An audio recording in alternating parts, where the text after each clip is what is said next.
Morning everyone, welcome to our channel. UGC NET paper 1 crash course series में आप सबका स्वागत है। इस सीरीज में हम सिस्टमैटिकली कवर करेंगे यूजीसी नेट का पेपर 1 जो है general paper on teaching and research aptitude. और आज का हमारा फोकस है यूनिट 1 टीचिंग एप्टीट्यूड पर, जिसमें हम सीखेंगे टीचिंग के concepts, objectives, levels, learners characteristics, factors affecting teaching, teaching methods, support system और इवैल्यूएशन सिस्टम। तो चलिए बिना टाइम वेस्ट किए शुरू करते हैं। सबसे पहले हम देखते हैं टीचिंग कॉन्सेप्ट। टीचिंग एक ऐसी एक्टिविटी है जो हमेशा सिस्टमैटिक, पर्पसफुल और प्लान्ड होती है। इसका मतलब है कि टीचर अपना काम रैंडमली नहीं करता, बल्कि एक क्लियर ऑब्जेक्टिव के साथ करता है ताकि स्टूडेंट्स इफेक्टिवली सीख सकें। टीचिंग सिर्फ इंफॉर्मेशन देने तक लिमिटेड नहीं है।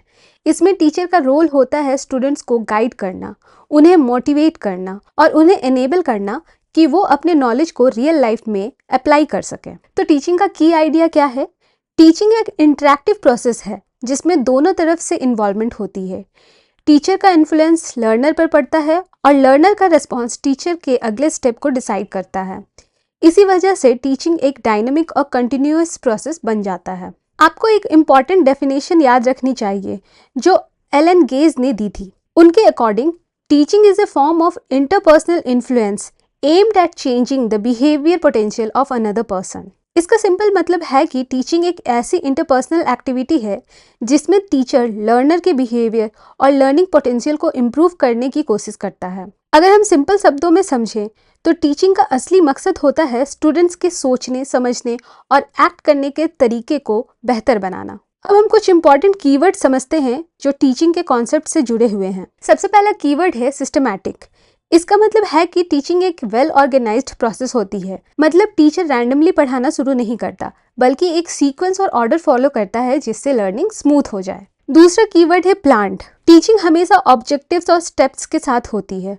मतलब टीचर के पास एक क्लियर गोल होता है कि स्टूडेंट्स को क्या सिखाना है और उसके लिए कौन से स्टेप्स फॉलो करने हैं। तीसरा कीवर्ड है फैसिलिटेट। इसका सिंपल मतलब है लर्निंग को इजी बनाना। टीचर का काम होता है ऐसे मेथड्स और टूल्स यूज करना जिससे स्टूडेंट्स इजीली समझ सके। एक छोटी सी एग्जांपल लेते हैं।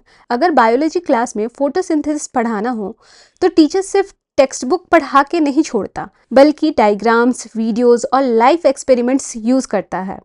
इससे स्टूडेंट्स के लिए फोटोसिंथेसिस को विजुअलाइज करना और समझना बहुत इजी हो जाता है। सो इन 3 कीवर्ड से ये क्लियर होता है कि टीचिंग एक ऑर्गेनाइज्ड, पर्पसफुल और स्टूडेंट फ्रेंडली प्रोसेस है। अब बात करते हैं टीचिंग के ऑब्जेक्टिव्स की। ऑब्जेक्टिव्स एक तरह का डायरेक्शन देते हैं टीचिंग प्रोसेस को। मतलब टीचर को ये क्लैरिटी होती है कि क्लास के एंड में स्टूडेंट से क्या एक्सपेक्ट किया जा रहा है। ब्रॉडली टीचिंग के ऑब्जेक्टिव्स 3 कैटेगरी में डिवाइड किए जा सकते हैं। सबसे पहला है नॉलेज एक्विजिशन। इसका फोकस होता है फैक्ट्स, कॉन्सेप्ट्स और थ्योरीज को समझने पर। एग्जाम्पल के लिए फिजिक्स में अगर teacher Newton's law of motion पढ़ा रहा है तो ये नॉलेज एक्विजिशन का ऑब्जेक्टिव है। यहाँ स्टूडेंट को थ्योरेटिकल अंडरस्टैंडिंग मिल रही है। दूसरा मेन ऑब्जेक्टिव है स्किल डेवलपमेंट। ये ऑब्जेक्टिव स्टूडेंट्स की प्रैक्टिकल एबिलिटीज, प्रॉब्लम सॉल्विंग और कम्युनिकेशन स्किल्स को डेवलप करता है। जैसे अगर टीचर पाइथन प्रोग्रामिंग सिखाता है और स्टूडेंट्स को प्रोजेक्ट बनाने देता है तो वो उनकी real life problem solving skills develop कर रहा है। और तीसरा ऑब्जेक्टिव है वैल्यू इनकलकेशन। इसका मतलब होता है स्टूडेंट्स में एथिक्स, मोरल वैल्यूज और सोशल रिस्पॉन्सिबिलिटी का सेंस जगाना। एग्जाम्पल के लिए जब टीचर इन्वायरमेंटल अवेयरनेस और सस्टेनेबल प्रैक्टिस के इम्पोर्टेंस को समझाता है तो वो स्टूडेंट्स में वैल्यूज इनकलकेट कर रहा है। सो ओवरऑल टीचिंग के ऑब्जेक्टिव्स सिर्फ नॉलेज तक लिमिटेड नहीं होते, ये स्किल्स और वैल्यूज को भी इक्वली इम्पॉर्टेंट मानते हैं। आपके लिए एक सवाल है, आपको क्या लगता है आज के टाइम में टीचर्स को ज़्यादा फोकस किस पर करना चाहिए, नॉलेज, स्किल्स या फिर वैल्यूज पर? नेक्स्ट है लेवल्स ऑफ टीचिंग। टीचिंग के अलग अलग लेवल्स होते हैं जो मेनली 3 कैटेगरीज में डिवाइड किए जाते हैं। मेमोरी लेवल, अंडरस्टैंडिंग लेवल और रिफ्लेक्टिव लेवल। चलिए एक एक करके समझते हैं। सबसे पहला है मेमोरी लेवल ऑफ टीचिंग। इसका मेन एम होता है स्टूडेंट्स को फैक्ट्स और इंफॉर्मेशन याद करवाना। यहाँ लर्नर की रोल होती है एक पैसिव रिसीवर की, जो टीचर के दिए गए कंटेंट को मेमोराइज करता है। टीचर का रोल सिर्फ इंफॉर्मेशन प्रोवाइड करना होता है। एग्जाम्पल के लिए केमिस्ट्री में पीरियोडिक टेबल के एलिमेंट्स को रटना ये मेमोरी लेवल टीचिंग का बेस्ट एग्जाम्पल है। दूसरा है अंडरस्टैंडिंग लेवल ऑफ टीचिंग। यहाँ मेन फोकस होता है कंप्रीहेंशन और आइडियाज को समझना और इंटरप्रेट करना। लर्नर यहाँ एक्टिव पार्टिसिपेंट होता है जो टीचर के साथ इंटरैक्ट करता है। टीचर का रोल होता है फैसिलिटेटर का, जो स्टूडेंट को कॉन्सेप्ट समझाता है और क्लियर करता है। एग्जाम्पल के लिए, जब अर्थ की टिल्ट और रेवोल्यूशन के बेसिस पर टीचर एक्सप्लेन करता है कि सीजन्स कैसे चेंज होते हैं, तो ये अंडरस्टैंडिंग लेवल टीचिंग का एग्जाम्पल है। और तीसरा जो हाईएस्ट लेवल माना जाता है वो है रिफ्लेक्टिव लेवल ऑफ टीचिंग। इसका मेन एम होता है क्रिटिकल थिंकिंग, प्रॉब्लम सॉल्विंग और नॉलेज को नए सिचुएशंस में अप्लाई करना। यहाँ लर्नर एक इन्वेस्टिगेटर और थिंकर की तरह काम करता है और टीचर एक गाइड और मेंटर के रोल में होता है। एग्जाम्पल के लिए, जब स्टूडेंट्स क्लाइमेट चेंज का डेटा एनालाइज करके मिटिगेशन स्ट्रैटेजीज सजेस्ट करते हैं, तो ये रिफ्लेक्टिव लेवल टीचिंग का परफेक्ट एग्जाम्पल है। तो एक लाइन में समझे तो मेमोरी लेवल है व्हाट, अंडरस्टैंडिंग लेवल है व्हाई और रिफ्लेक्टिव लेवल है हाउ। अब हम बात करते हैं टीचिंग के कुछ इंपॉर्टेंट कैरेक्टरिस्टिक्स की। ये कैरेक्टरिस्टिक्स हमें दिखाते हैं कि टीचिंग सिर्फ एक एक्टिविटी नहीं बल्कि एक पूरा प्रोसेस है। सबसे पहले कैरेक्टरिस्टिक है इंटरैक्टिव। टीचिंग एक टू वे प्रोसेस है जिसमें टीचर और स्टूडेंट दोनों एक्टिवली पार्टिसिपेट करते हैं। सिर्फ टीचर बोलता है और स्टूडेंट सुनता है, ऐसा नहीं होना चाहिए। इंटरैक्शन होना ज़रूरी है। दूसरी कैरेक्टरिस्टिक है पर्पसफुल। टीचिंग हमेशा एक स्पेसिफिक लर्निंग ऑब्जेक्टिव के टुवर्ड्स डायरेक्टेड होती है। मतलब टीचर के पास क्लियर गोल होता है कि इस क्लास के एंड में स्टूडेंट्स को क्या सीखना चाहिए। तीसरी कैरेक्टरिस्टिक होती है कंटिन्यूअस प्रोसेस। टीचिंग सिर्फ क्लासरूम के अंदर नहीं होती बल्कि क्लास के बाहर भी होती रहती है, डिस्कशंस, असाइनमेंट्स और प्रैक्टिकल एक्सपीरियंसेस के थ्रू। फोर्थ है स्किल ओरिएंटेड। टीचिंग का मेन फोकस होता है स्टूडेंट्स के मेंटल, इमोशनल और प्रैक्टिकल स्किल्स डेवलप करना। नॉलेज के साथ साथ स्किल्स भी इक्वली इंपॉर्टेंट है। पांचवी कैरेक्टरिस्टिक है वैल्यू ओरिएंटेड। इसका मतलब है टीचिंग के थ्रू स्टूडेंट्स में एथिकल और मोरल डेवलपमेंट भी एनकरेज होता है, जैसे ऑनेस्टी, रिस्पॉन्सिबिलिटी और सोशल अवेयरनेस। और लास्ट में है मेजरेबल। मतलब टीचिंग के रिजल्ट्स को एसेस किया जा सकता है थ्रू इवैल्यूएशन, चाहे वो टेस्ट हो, प्रोजेक्ट्स हो या फिर असाइनमेंट्स। सो ओवरऑल टीचिंग एक इंटरैक्टिव, पर्पसफुल और कंटिन्यूअस प्रोसेस है जो सिर्फ नॉलेज नहीं देता बल्कि स्किल्स और वैल्यूज भी डेवलप करता है और जिसका आउटकम हम इवैल्यूएट भी कर सकते हैं। अब चलिए देखते हैं कि इफेक्टिव टीचिंग के लिए बेसिक रिक्वायरमेंट्स क्या होती है। सबसे पहले रिक्वायरमेंट है टीचर्स कॉम्पिटेंस। एक टीचर के पास अपने सब्जेक्ट का स्ट्रॉन्ग नॉलेज होना चाहिए, साथ ही पेडागोजी यानी टीचिंग मेथड्स की अंडरस्टैंडिंग और कम्युनिकेशन स्किल भी होनी चाहिए। अगर टीचर को अपना सब्जेक्ट तो आता है लेकिन उसे समझाने का तरीका क्लियर नहीं है तो टीचिंग इफेक्टिव नहीं हो पाएगी। दूसरी रिक्वायरमेंट है लर्नर्स रेडीनेस। मतलब स्टूडेंट्स मेंटली, इमोशनली और फिजिकली प्रिपेयर्ड होने चाहिए सीखने के लिए। अगर लर्नर अटेंटिव या इंटरेस्टेड ही नहीं है तो बेस्ट टीचर भी डिजायर्ड रिजल्ट्स अचीव नहीं कर पाएगा। तीसरी रिक्वायरमेंट है सपोर्टिव एनवायरनमेंट। एक पॉजिटिव लर्निंग एटमॉस्फेयर बहुत इंपॉर्टेंट होता है।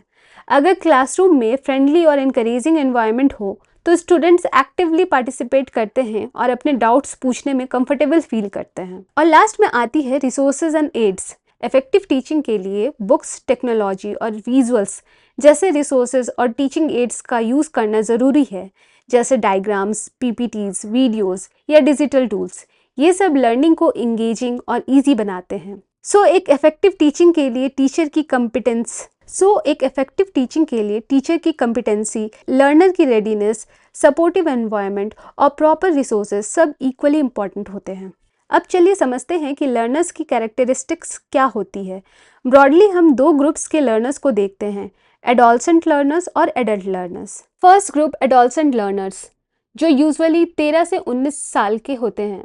एकेडमिक पर्सपेक्टिव से ये लॉजिकली सोचना शुरू कर देते हैं, लेकिन एब्स्ट्रैक्ट थिंकिंग अभी फुल्ली डेवलप नहीं होती। सोशली इन्हें ग्रुप एक्टिविटीज़ पसंद आती हैं और पीयर इन्फ्लुएंस यानी दोस्तों का असर इन पर बहुत ज़्यादा होता है। इमोशनली ये आइडेंटिटी फॉर्मेशन के स्टेज पर होते हैं, इसलिए मूड स्विंग्स कॉमन होते हैं। कॉग्निटिवली इनमें प्रॉब्लम सॉल्विंग की एबिलिटी होती है, लेकिन प्रॉपर गाइडेंस की ज़रूरत रहती है। एग्जाम्पल के लिए, क्लास 10 का एक स्टूडेंट जो बोर्ड एग्जाम्स की प्रिपरेशन कर रहा है, उसके अंदर ये सारी कैरेक्टरिस्टिक्स ईजिली दिख जाती है।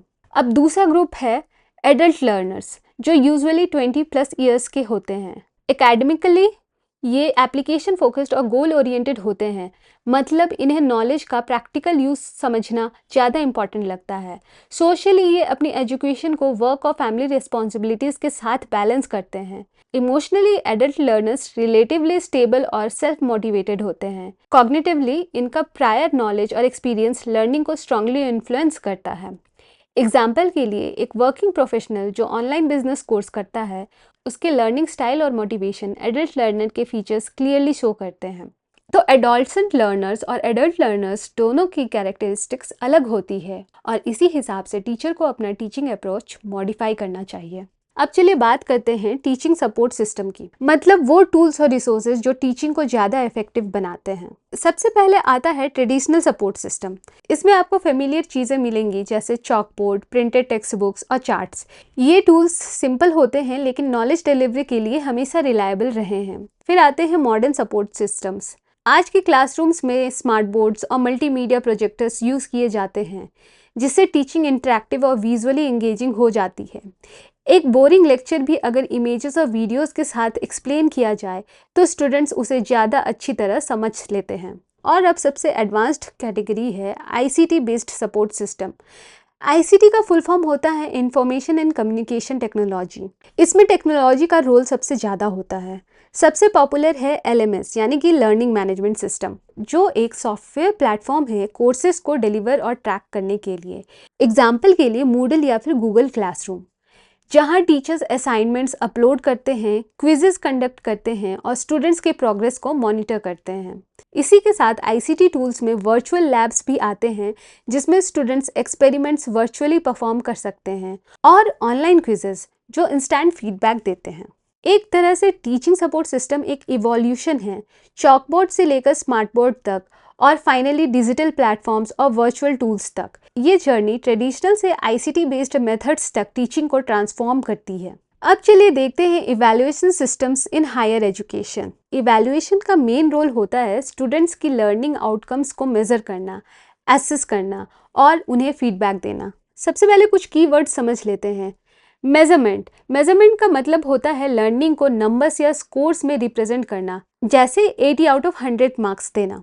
नेक्स्ट है असेसमेंट थोड़ा ब्रॉडर कॉन्सेप्ट है, जिसमें स्टूडेंट्स के लर्निंग प्रोग्रेस और क्वालिटी को जज किया जाता है। और फिर फीडबैक का मतलब है स्टूडेंट्स को वो इंफॉर्मेशन देना जिससे उनकी परफॉर्मेंस इंप्रूव हो सके। अब इवैल्यूएशन के दो मेन टाइप्स होते हैं।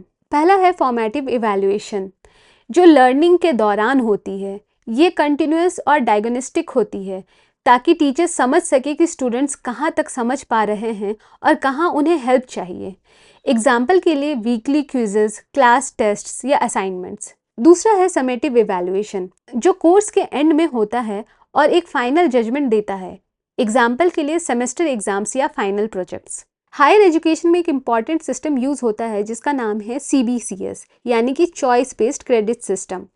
इसमें स्टूडेंट्स अपने इंटरेस्ट के हिसाब से कोर्सेज चूज करते हैं, जैसे कोर कोर्सेज, इलेक्टिव और स्किल बेस्ड कोर्सेज, और हर कोर्स के लिए उन्हें क्रेडिट्स मिलते हैं और इन क्रेडिट्स का एक्यूमुलेशन उनकी डिग्री के लिए काउंट होता है। इससे लर्निंग फ्लेक्सिबल और स्टूडेंट सेंट्रिक हो जाती है। आज के टाइम में इवैल्यूएशन में भी इनोवेशंस आए हैं, जैसे online assessments, AI based evaluation systems जो ऑटोमेटेड चेकिंग और फीडबैक प्रोवाइड करते हैं, और पोर्टफोलियोज जिसमें स्टूडेंट्स अपने प्रोजेक्ट्स और लर्निंग जर्नी डिजिटली शोकेस करते हैं। तो ओवरऑल इवैल्यूएशन सिर्फ मार्क्स देना नहीं है, बल्कि एक कंटिन्यूअस प्रोसेस है जो लर्निंग को मॉनिटर करता है, फीडबैक प्रोवाइड करता है और स्टूडेंट्स को अपने इम्प्रूवमेंट के लिए गाइड करता है। सो ये था थ्योरी पार्ट यूनिट 1 का।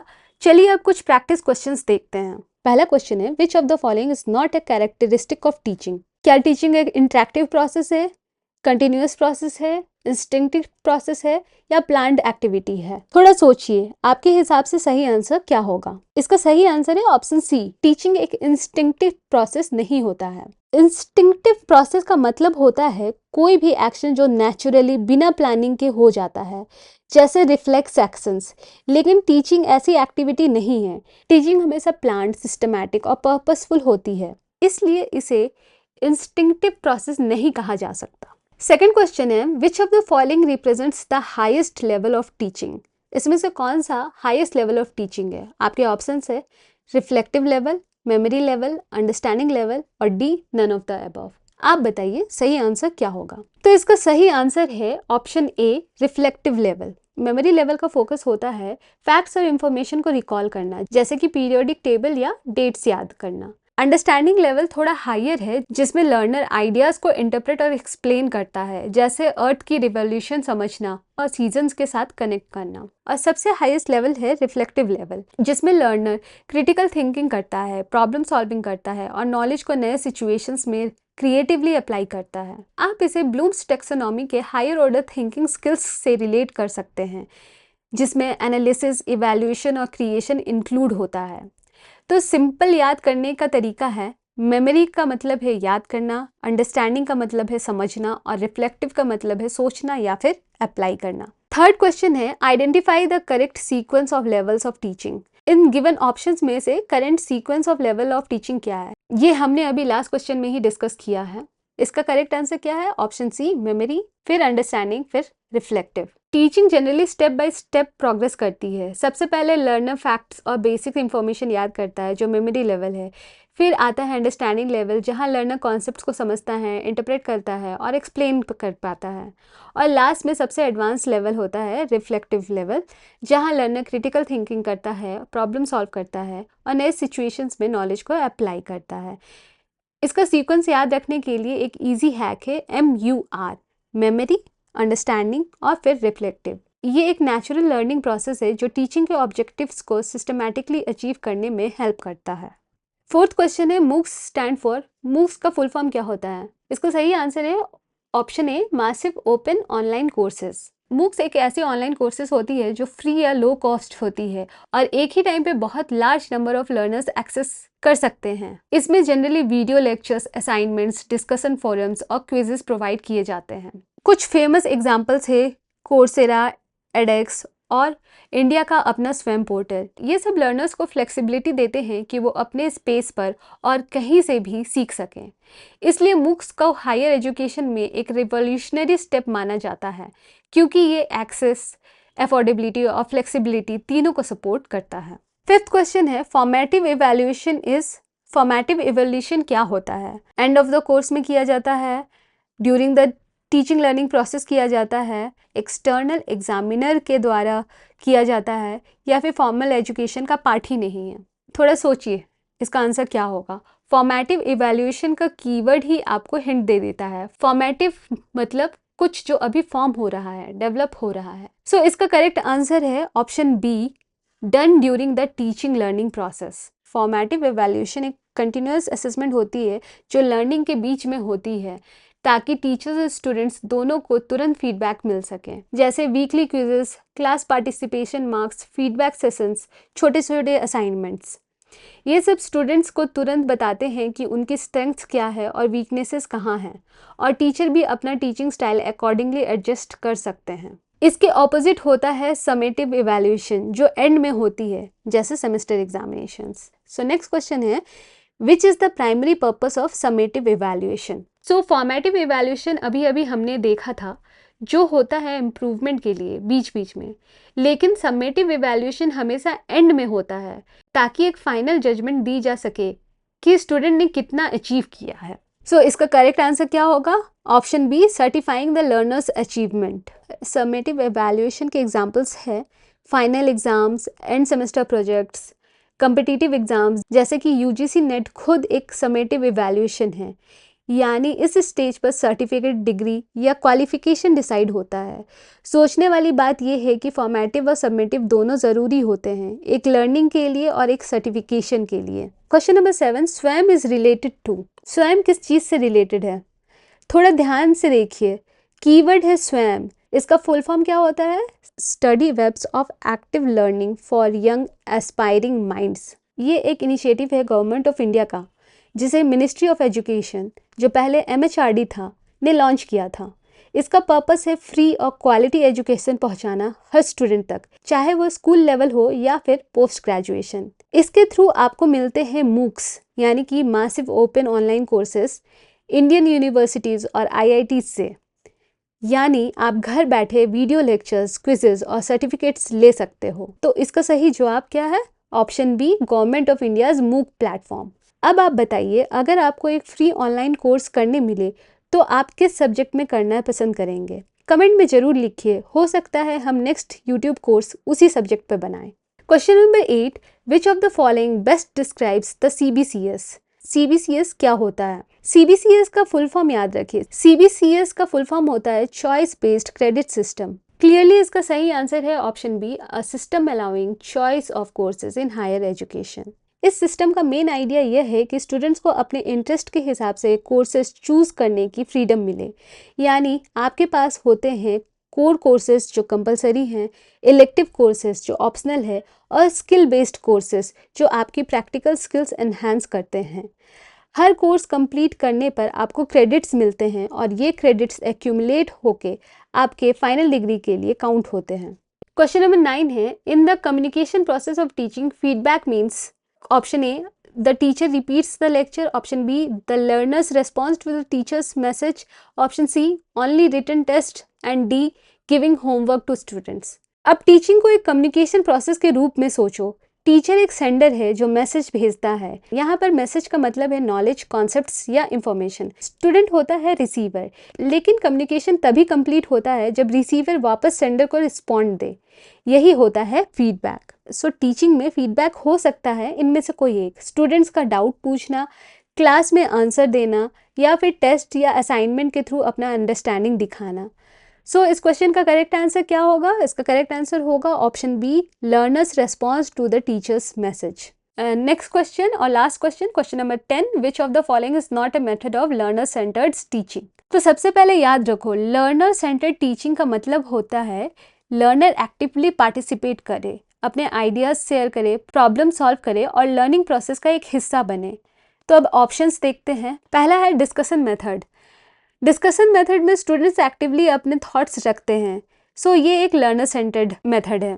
सेकंड मेथड है प्रॉब्लम बेस्ड लर्निंग। इस मेथड में स्टूडेंट्स को रियल वर्ल्ड प्रॉब्लम दी जाती है, वो खुद सॉल्यूशन निकालते हैं। ये भी लर्नर सेंटर्ड मेथड है। अब देखते हैं फोर्थ, केस स्टडी मेथड। इसमें एक सिनेरियो दिया जाता है और स्टूडेंट्स उसका एनालिसिस करते हैं। तो ये भी एक लर्नर सेंटर्ड मेथड है। तो इसका सही आंसर है option C, lecture method. Lecture method में टीचर बोलता है और स्टूडेंट्स बस सुनते हैं। यहाँ स्टूडेंट्स की एक्टिव पार्टिसिपेशन बहुत कम होती है, इसलिए ये लर्नर सेंटर्ड मेथड नहीं, टीचर सेंटर्ड मेथड है। सो आज का वीडियो यहीं समाप्त होता है। चैनल को सब्सक्राइब करना ना भूलिए और बेल आइकन जरूर प्रेस कीजिए ताकि आपको नए लेक्चर्स की नोटिफिकेशन मिलती रहे। Thank you so much for watching. मिलते हैं अगले वीडियो में जहां हम डिस्कस करेंगे यूनिट 2 रिसर्च एप्टीट्यूड।